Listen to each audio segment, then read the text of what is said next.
Congratulations to our Employee of the Year. The applause crashed around me like waves as I stood up from my seat, smoothing down my dress with trembling hands. I'd spent 3 years at this firm working 16-hour days, sacrificing weekends, relationships, and sleep. This moment of recognition felt almost worth it. I walked toward the stage, heart pounding as camera flashes popped. The crystal trophy gleamed under the chandeliers of the grand ballroom. My boss, Hal, held it high, his wide smile revealing perfect teeth.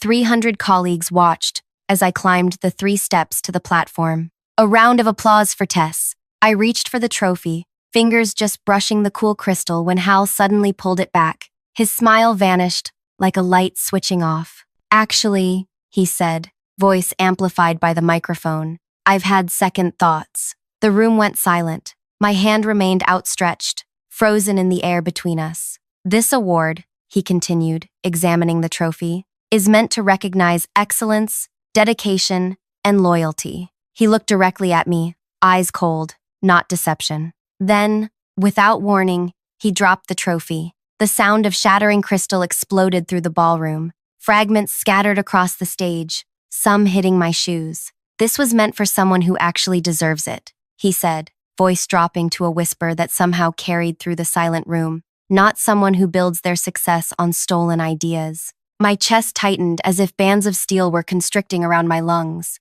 300 colleagues stared at me, mouths open, phones recording. 5 years of dedication reduced to broken glass at my feet. I stood there, unable to move, as whispers began rippling through the crowd. The humiliation burned through me like acid, but I refused to cry. I wouldn't give him that satisfaction. Slowly, deliberately, I reached into my clutch purse and removed a sealed envelope. Without a word, I placed it on the podium in front of Hal, turned, and walked off the stage. My heels crunched over crystal fragments as I moved through the silent crowd toward the exit. Behind me, I heard the sound of tearing paper, then silence, then a crash. I didn't look back.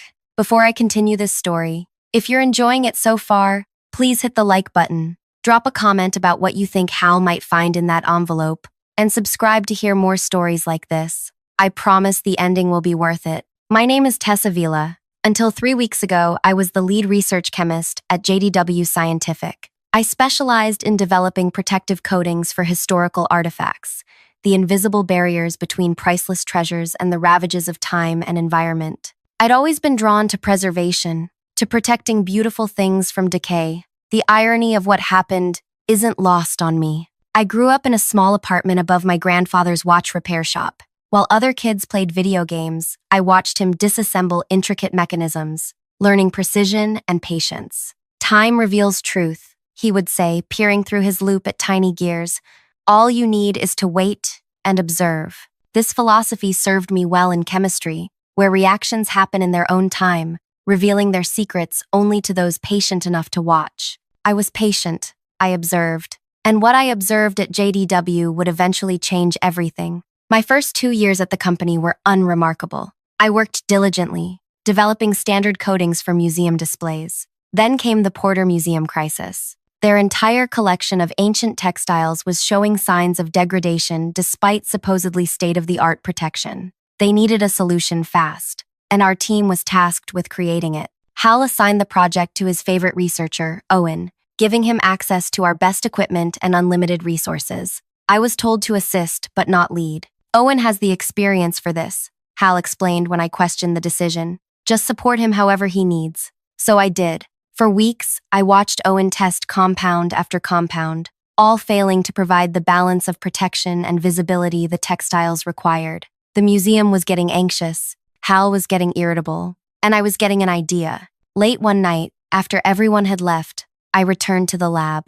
I'd been thinking about a molecular structure that might work, a compound that would create an oxygen barrier without affecting light penetration. It wasn't in our standard protocols, but I knew the chemistry was sound. I worked through the night, testing my theory on sample fabrics, documenting every step in my personal notebook, rather than the company's digital system. By morning, I had a promising result. Not perfect, but significantly better than anything Owen had produced. I should have gone directly to Hal. That would have been the proper protocol. Instead, I approached Owen first, hoping for collaboration. "This is interesting," he said, examining my samples. "Mind if I run some tests?" I handed over my work, explaining my process. He seemed enthusiastic, asking thoughtful questions. For the first time since joining JDW, I felt valued for my mind rather than just my ability to follow orders. The next morning, Owen was in Hal's office when I arrived. Both men looked up as I entered the lab, then quickly looked away. By afternoon, the announcement came. Owen had made a breakthrough on the Porter Museum project. My contribution wasn't mentioned. When I confronted Owen privately, his response chilled me. "Look, Tess, this is just how things work. Hal needs this win for the investors. I need it for my promotion. You'll get other chances." "But it's my formula," I insisted. He shrugged. "It's the company's formula. We all work toward the same goal." I approached Hal next, trying to calmly explain that while I was happy for the project's success, my contribution should be acknowledged. His response was less diplomatic than Owen's. "Are you suggesting Owen took credit for your work?" His tone made it clear which side he stood on. "That's a serious accusation. Do you have proof this was solely your development?" I didn't. Not the kind he meant. My work had been done after hours, documented only in my personal notebook, which Owen had conveniently never returned. "I thought not," Hal said when I hesitated. "Tess, you're a valuable member of the team, but these petty jealousies are beneath you. Owen has been developing this line of research for months. If there are similarities to something you were thinking about, perhaps you overheard his process and internalized it." The implication that I had somehow stolen Owen's ideas rather than the reverse left me speechless. In the months that followed, the Porter Museum coding was a tremendous success. Owen received a promotion and his own research team.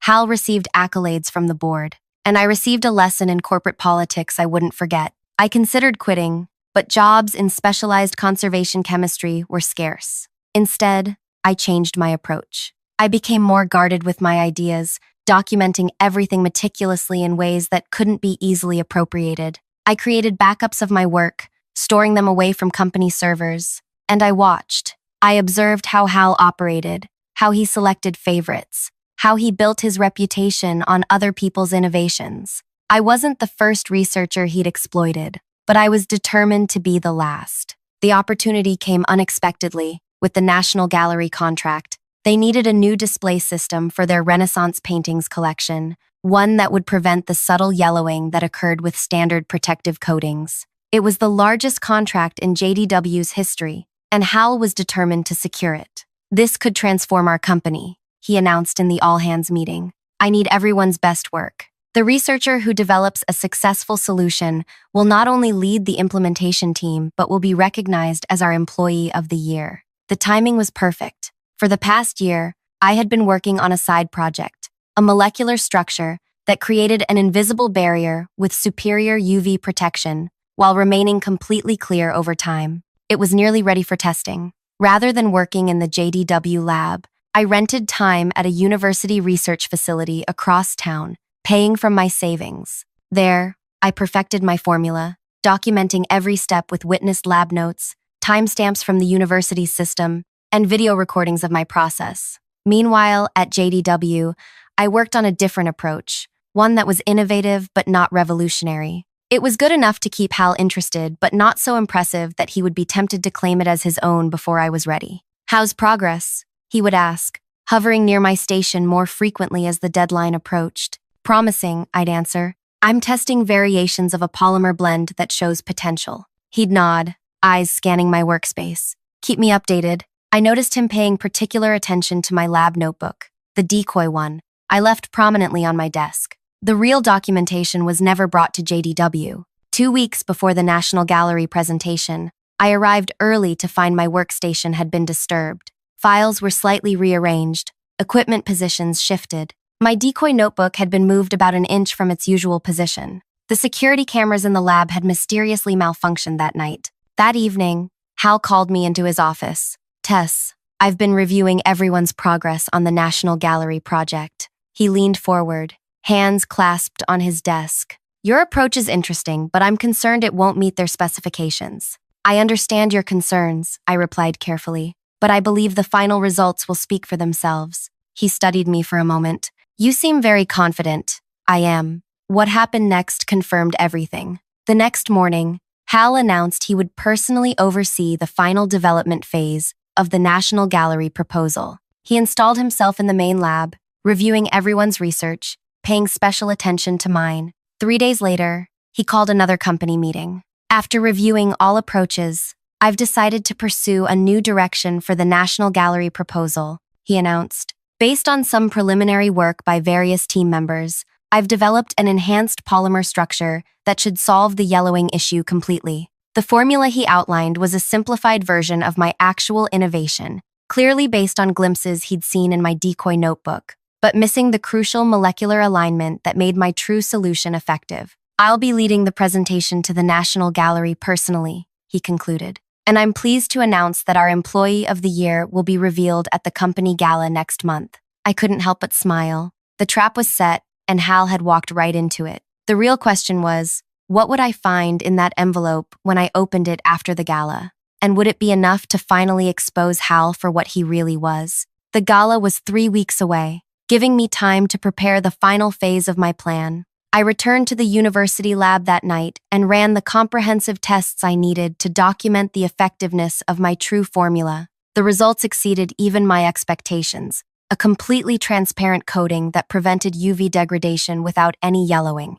even under accelerated aging tests. I compiled all my research, documentation, and test results into a comprehensive portfolio. Then I made 3 copies, one for myself, one for my lawyer, and one that would become the contents of that envelope. The night before the gala, I received a text from Kari, the head of HR. Congratulations in advance. Wear something nice tomorrow. So Hal had decided I would be his Employee of the Year after all. The pieces were falling perfectly into place. The gala was held at the Grand Ballroom downtown. I arrived early, watching colleagues filter in with their plus ones, all dressed in their finest. No one knew what was coming, not even me, really. I had set the stage, but how the play would unfold remained uncertain. Hal arrived fashionably late, wife on his arm, working the room like the corporate politician he was. He caught my eye across the crowd and raised his glass slightly. I nodded in return, the perfect picture of the loyal employee honored to be recognized.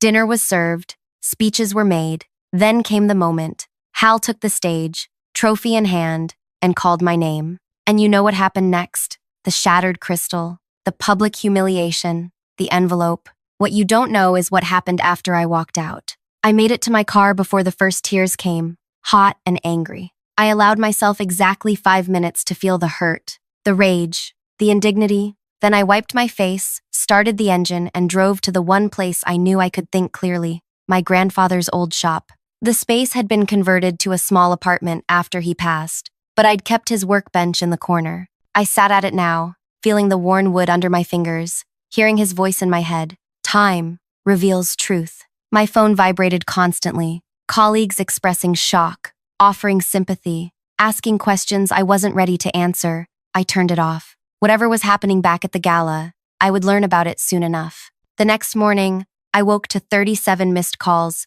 and twice as many messages. Most were from colleagues, but 6 were from Hal himself. Timestamps growing progressively later into the night, tone shifting from commanding to concerned to almost pleading. The final one, sent at 3:17 a.m., "We need to talk, now." I didn't respond. Instead, I dressed carefully in my most professional outfit and drove to the office of Benjamin Reyes, the lawyer who had helped me prepare for this moment. "It's started," I told him when I was seated in his office. He nodded, pulling out a thick file. "And the envelope?" "Delivered as planned." "Then we wait," he said, checking his watch. Based on the contents, I'd expect a call from their legal team by noon. He was wrong. The call came at 10:22 a.m. "Miss Avila," said a crisp female voice I didn't recognize. "This is Angela Witt, from the board of directors at JDW Scientific. We'd like to meet with you today." Not Hal, not company lawyers, the board itself. "Interesting. I'm afraid I'm unavailable today," I replied, following Benjamin's coaching. "Perhaps tomorrow afternoon?" "This is rather urgent, Miss Avila. So is my need to consult with counsel before any such meeting." A pause. "You've retained an attorney? Wouldn't you? In my position?" Another pause. "Tomorrow at 2 then. You and your counsel are invited to the boardroom." I agreed and ended the call, looking at Benjamin. That was unexpected. "No," he said thoughtfully. "Based on what you included in that envelope, it makes perfect sense. They're scrambling." The next 24 hours were the longest of my life. I didn't go home, staying instead at a hotel where no one would think to look for me. My phone continued to explode with messages, most notably from Owen, whose texts shifted from confusion to panic as the day progressed. "What did you give him?" His final message read. "Hal's locked himself in his office. No one's seen him since last night." I didn't answer. At 1:45 the following day, Benjamin and I walked into JDW's headquarters. The receptionist's eyes widened when she saw me. "Miss Avila, they're waiting for you upstairs." The elevator ride to the top floor was silent. Benjamin reviewed notes on his tablet while I focused on controlling my breathing. This was the moment all my planning had led to, yet I felt strangely calm. The boardroom doors opened to reveal the entire 7-member board seated along one side of the massive table. Hal was notably absent. Angela Witt, a razor-sharp woman in her 60s, who rarely visited the research facilities, stood as we entered. "Miss Avila, thank you for coming." Her eyes flicked to Benjamin. "And you are?" "Benjamin Reyes, counsel for Miss Avila," he said, placing his briefcase on the table. "Before we begin, I'd like to clarify the purpose of this meeting." "Of course," Angela replied. "We're here to discuss the information Miss Avila provided regarding potential intellectual property violations and other concerns at JDW. Benjamin nodded. "And Mr. Beckman?" A tense silence followed. Finally, Angela spoke. "Mr. Beckman is currently on administrative leave pending our investigation." I tried not to show my surprise. "I believe I provided sufficient evidence for more than just an investigation," I said, finding my voice. "You certainly provided something," said Winston Gray, the oldest board member. "The question is whether your claims can be substantiated." Benjamin smiled thinly. "Every document in that envelope has been authenticated and witnessed. Every test result verified by independent laboratories. Every statement backed by evidence that would stand up in any court." "Including the financial discrepancies?" asked another board member. This was unexpected. I glanced at Benjamin, who seemed equally surprised but recovered quickly. "Miss Avila's primary concern was the theft of her intellectual property," he said carefully. "Any other issues you may have discovered through your own investigation are separate matters." Angela Witt leaned forward. "Miss Avila, let's be direct. Your envelope contained proof that Hal Beckman stole your formula for the National Gallery project. We don't dispute this. The university lab records and authenticated documentation are conclusive. What we're trying to understand is how you also happen to include bank transfer records showing irregular payments from Hal to the purchasing manager at the Porter Museum." My heart raced. This wasn't part of my plan. The envelope had contained only evidence of Hal's intellectual theft. My comprehensive research documentation, timestamps from the university lab, and a video of Hal removing my notebook from my workstation, captured by a tiny camera I'd hidden after noticing the disturbance. "I don't understand," I said honestly. "I included no such records." The board members exchanged glances. "The envelope you placed on the podium," Angela clarified. "It contained 2 sets of documents, your research authentication and," she hesitated, "what appears to be evidence of financial impropriety." Benjamin placed a hand on my arm, a signal to let him handle this. "May we see these financial records? My client has no knowledge of them." Angela nodded to her assistant, who distributed copies of several pages I'd never seen before. They showed transfers from an offshore account to a private bank in the name of someone called Drake Forster, who apparently worked as acquisitions manager at the Porter Museum. "These weren't in my envelope," I said, scanning the documents. "I only included evidence of my formula and proof that Hal took credit for my work." "Then how did they get there?" Winston asked pointedly. "I don't know," I admitted. "I sealed the envelope myself. No one else had access to it." "No one?" Angela pressed. "You're certain?" I started to confirm, then stopped, a memory flashing in my mind. The night before the gala, I'd left the sealed envelope in my desk drawer while I went to get coffee. When I returned, Owen had been standing near my desk, appearing startled by my return. "Owen," I said slowly.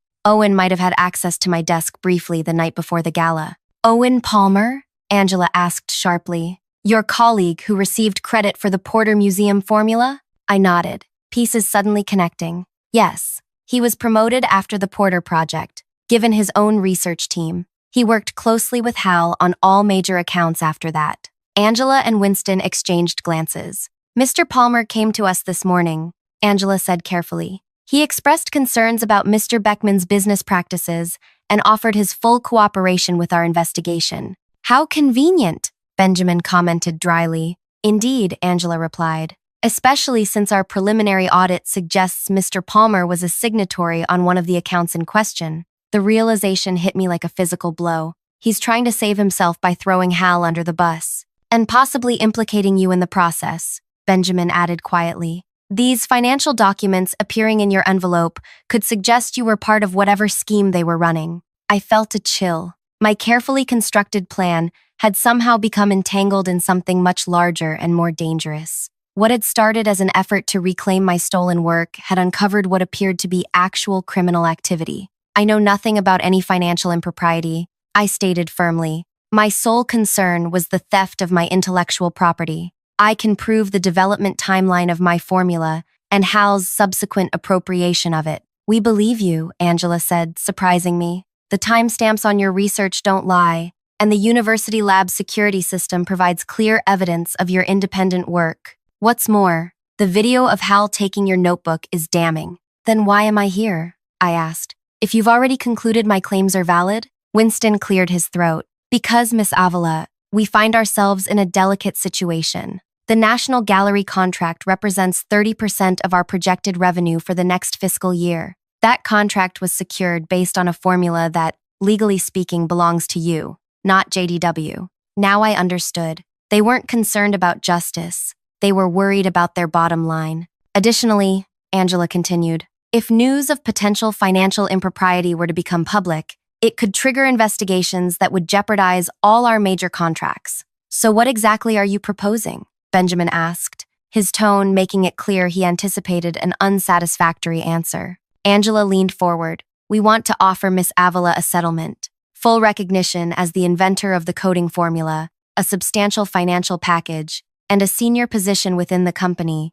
reporting directly to the board, not through normal management channels. And in exchange, I asked, though I already knew, discretion regarding all aspects of this situation, a unified public statement about leadership restructuring that preserves the company's reputation and, by extension, its contracts. Benjamin looked at me. My client will need to consider. No, I interrupted. I don't need to consider it. Angela's expression tightened. Miss Avila, I urge you to think carefully before declining. The offer is extremely generous. I didn't say I was declining, I clarified. But your offer is incomplete. The board members glanced at each other. I want my name as primary inventor on the patent, I said. I want compensation for the Porter Museum formula as well, the one Owen took credit for. I want a public acknowledgement of my contributions at the National Gallery contract announcement. And I want Hal Beckman and Owen Palmer removed completely from the company, not just restructured or reassigned. That's rather vindictive, isn't it?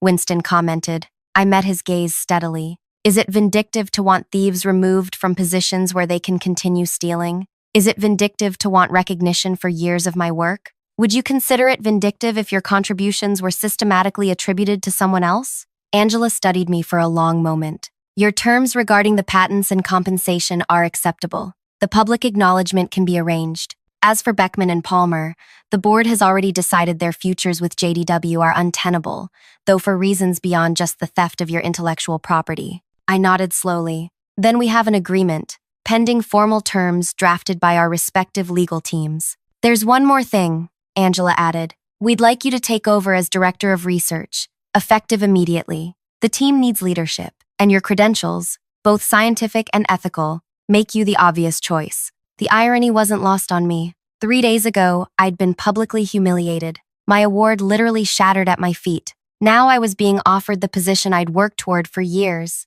It should have felt like victory. Instead, it felt hollow. I'll consider the position, I said. But first, I'd like some time off. The past few days have been challenging. Angela agreed readily. The meeting concluded with handshakes and promises of paperwork to follow. As Benjamin and I rode the elevator down, he looked at me curiously. That went better than expected, he said. You got everything you wanted. Did I? I wasn't sure anymore what I had wanted when I placed that envelope on the podium. Vindication? Justice? Revenge? You don't seem satisfied, he observed. I'm not, I admitted. Something still doesn't add up. The lobby was nearly empty as we crossed toward the exit. Just before reaching the doors, a voice called my name. I turned to see Owen hurrying toward me, looking haggard and desperate. Tess, please, I need to explain. Benjamin stepped between us. My client has no interest in speaking with you. Owen's eyes darted between us. You don't understand. I was trying to help you.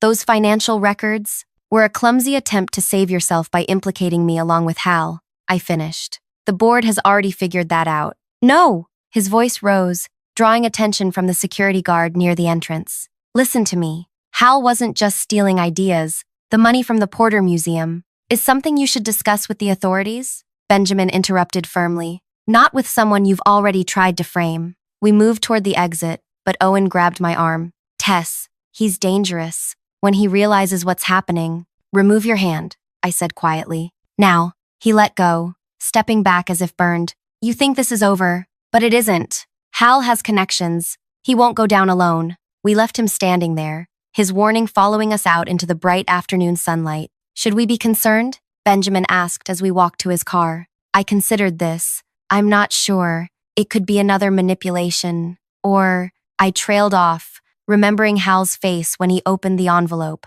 Not just anger, but fear. I need to see those financial records again, I said suddenly. The ones that were in my envelope. I have copies, Benjamin replied, unlocking his car. But what are you looking for? I'm not sure yet, I admitted. But something about those transactions feels familiar. Back at Benjamin's office, we spread the documents across his conference table. The transactions showed regular payments from a shell company to Drake Forster at the Porter Museum over an 18-month period, coinciding exactly with the development and implementation of the protective coating I had created. What would Hal be paying the acquisitions manager for? I wondered aloud. Benjamin frowned. The obvious answer would be kickbacks for awarding the contract to JDW. But that doesn't explain Owen's panic or why he would put these documents in your envelope. I stared at the dates, my mind racing.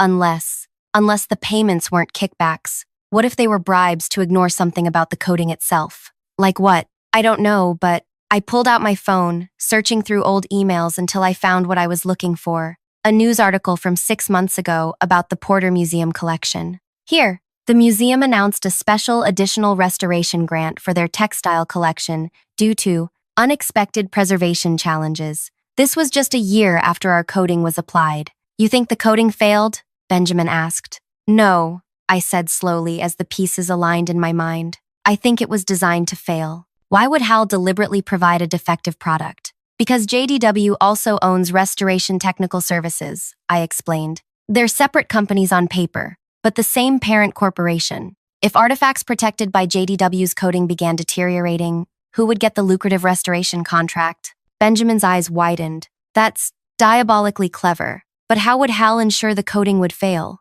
That's what I need to figure out, I said, gathering the papers. I need to get into the lab. 2 hours later, I stood in my old lab at JDW. As the newly appointed director of research, security had granted me access without question. The space was deserted. Most employees had been sent home following the morning's events. I logged into the system using my new credentials and accessed the Porter Museum project files. It took only 20 minutes to find what I was looking for. A seemingly innocuous modification to my original formula, made after Owen had taken credit for my work. The change was subtle, the substitution of one stabilizing compound for another that appeared equivalent in initial testing, but would degrade under museum lighting conditions over a period of 12 to 18 months. It was brilliant, in a terrible way. The coating would perform perfectly during testing and initial installation. Only after it had been applied to priceless artifacts and the warranty period had expired would the degradation become apparent.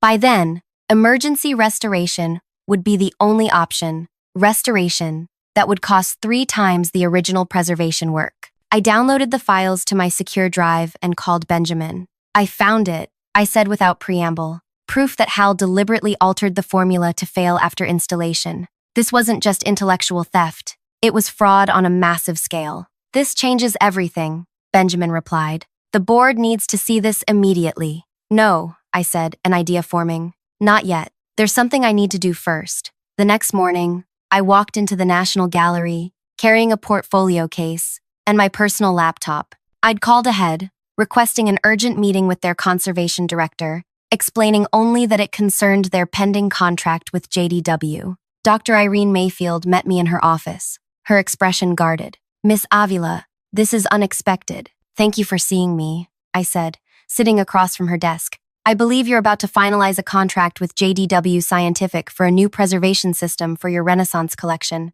She nodded cautiously. The board votes tomorrow. Why? I opened my laptop. Because I'm going to show you why that would be a catastrophic mistake. Over the next hour, I laid out everything. The original formula I had developed, Hal's theft of my work, and most importantly, the deliberate modification made to the Porter Museum coding that ensured its eventual failure. This is disturbing, Dr. Mayfield said when I finished. But why are you bringing this to me, rather than addressing it within your company? Because I believe in preservation above all else, I replied. These artifacts deserve protection from both environmental damage and corporate greed, and because I have an alternative to offer. I opened my portfolio case and removed a sample of glass coated with my true formula, the one I had developed independently at the university lab. This is the actual revolutionary coating JDW promised you, tested under accelerated aging conditions equivalent to 50 years of museum display. As you can see, there is zero yellowing or degradation. Dr. Mayfield examined the sample carefully. And you're offering this directly to us? Yes, through my new independent consultancy. I've already filed the patents in my name. I can provide the coating at 70% of JDW's quoted price, with guaranteed performance backed by independent laboratory certification. She looked at me for a long moment. You realize this will destroy JDW's standing in the preservation community. Only the corrupt aspects of it, I corrected. The researchers and technicians who do the actual work are blameless. In fact, I'll be looking to hire many of them once word gets out. Dr. Mayfield smiled slightly. I believe the Conservation Committee will want to hear your proposal before tomorrow's vote. 3 hours later, I walked out of the National Gallery with the preliminary agreement in hand. As I reached my car, my phone rang, Angela Witt's number flashing on the screen. Miss Avila, she said when I answered, her voice tight. We've just received a rather disturbing call from the National Gallery. Something about you offering them an independent contract? Yes, I confirmed calmly. I decided the director of research position wasn't for me after all.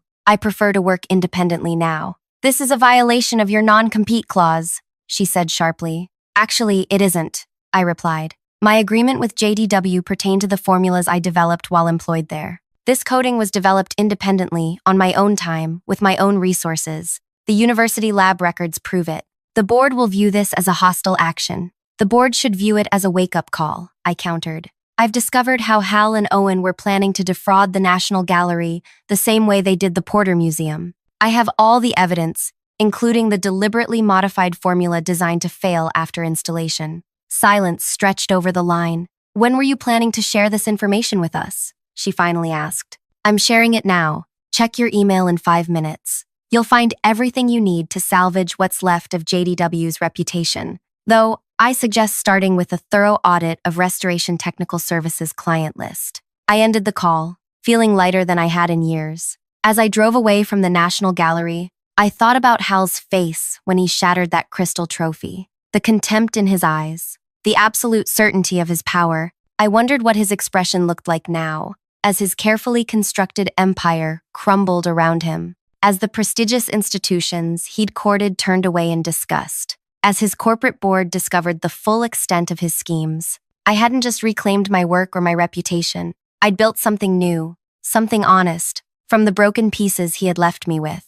The most fitting revenge wasn't destroying Hal Beckman. It was succeeding gloriously without him, preserving beautiful things while his legacy of deception disintegrated like the fraudulent coatings he had sold. My grandfather was right. Time does reveal truth, and sometimes, time gives you something even more valuable than revenge. The chance to rebuild on your own terms, creating something that can't be shattered by someone else's cruelty. If you've made it to the end of this story, I hope it resonated with you. Taking a stand against workplace injustice isn't easy, but sometimes it's necessary. If you enjoyed Tessa's journey from betrayal to vindication, please hit that like button and subscribe for more stories about people who refuse to be defined by the worst thing that happened to them. Drop a comment about what you would have done in Tessa's situation. Would you have confronted the situation head-on, or found another way to seek justice? Your support means everything, and I can't wait to share more stories with you soon.